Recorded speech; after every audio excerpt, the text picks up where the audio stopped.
Welcome to 5 Questions with Your Classical Educator. My name is Christy Stoddard, and I am the Culture and Events Coordinator at Scholé Academy. Today, I have with me Christopher Marchand, who is an upper school and middle school humanities teacher. He'll tell us all about the classes he's teaching this summer and fall at the end.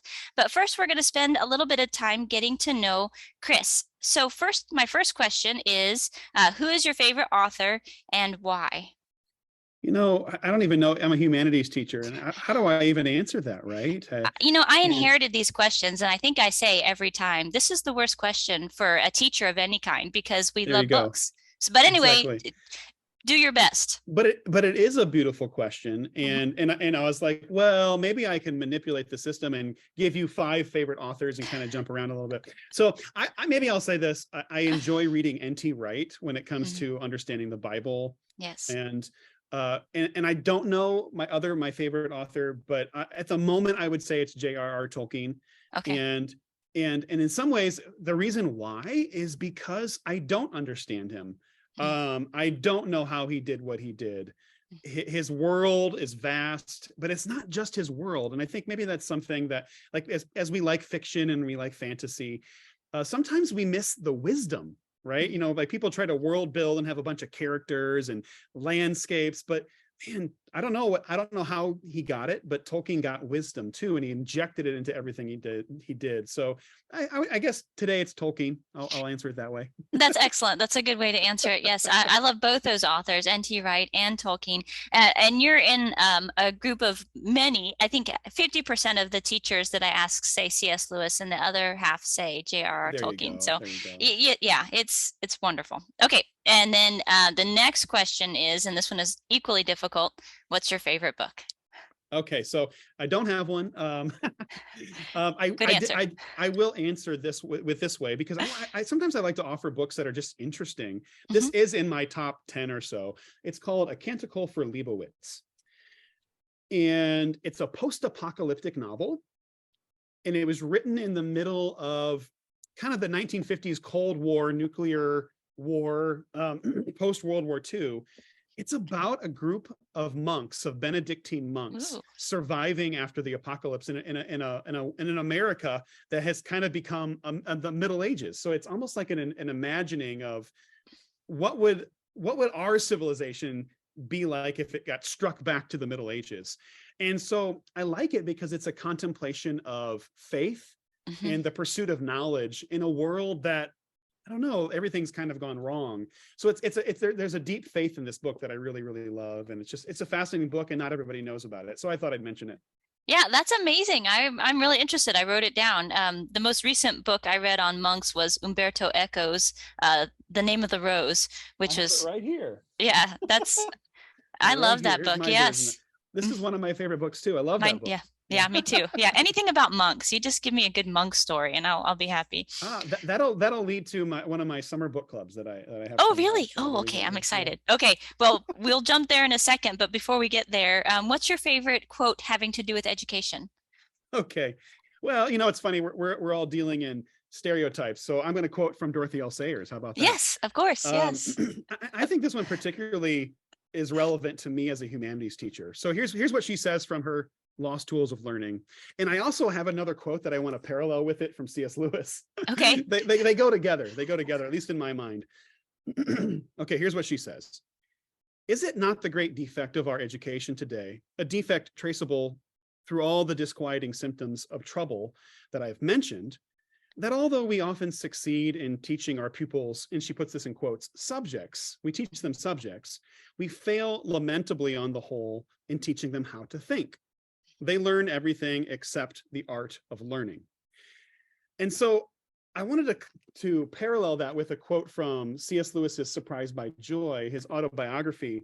And in it, he recommends, it's a kind of a fascinating offhanded quote where he says, I don't think young people should read newspapers. I don't think they should be caught up on all the latest current events. And he says this, most of what he remembers, he will therefore have to unlearn. And he will probably have an acquired and incurable taste for vulgarity and sensationalism, and the fatal habit of fluttering from paragraph to paragraph to learn how an actress has been divorced in California, or a train derailed in France, or quadruplets born in New Zealand. And what I find interesting about all of that is, as a humanities teacher, I'm having to engage with my students, not just about the Scarlet Letter or about Beowulf, but they are modern people growing up in a world of craziness. And I have to find out how to teach them how to understand a complicated text, contemplate difficult ideas, and see beauty in the world and see God's truth in the world in the midst of this world of artificial intelligence and social media and pressures on all sides. And so I kind of see in this, my goal is, how do I anchor them in a world that's constantly shifting and changing? Yeah, that's beautiful. I love that quote from Surprised by Joy. Also, Dorothy Sayers. I've used that quote myself.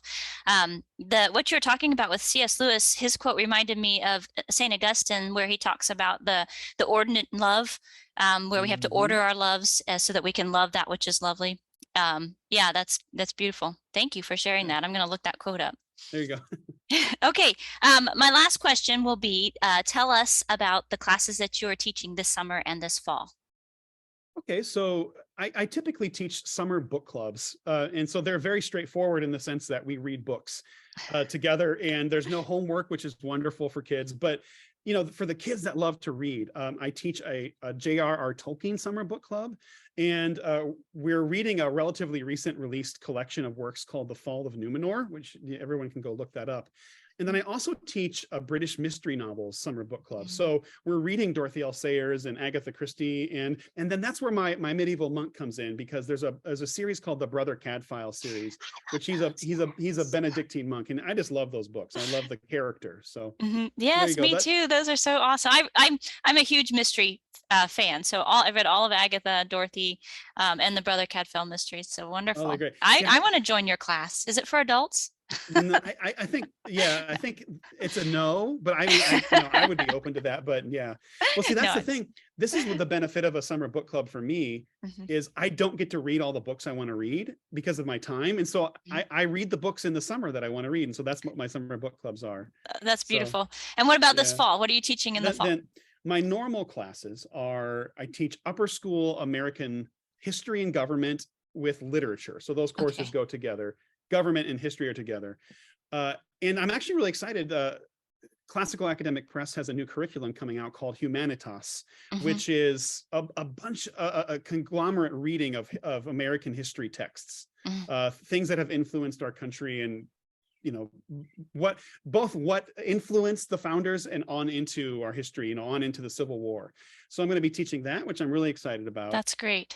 And then I also teach middle school, Middle Ages through Reformation. So another history class combined with literature. So I teach Middle Ages literature as well. So I love the text and the history, and it's great engaging with students. It's fun. Well, Chris, thank you so much for sharing your time with us today. It was great to get to know a little bit about you. If you're interested in any of Chris's humanities classes, please go to Scole Academy and check out all courses, or you can look up specifically under the humanities subjects. Thank you so much again, Chris. Have a nice afternoon. Thank Goodbye. you very much.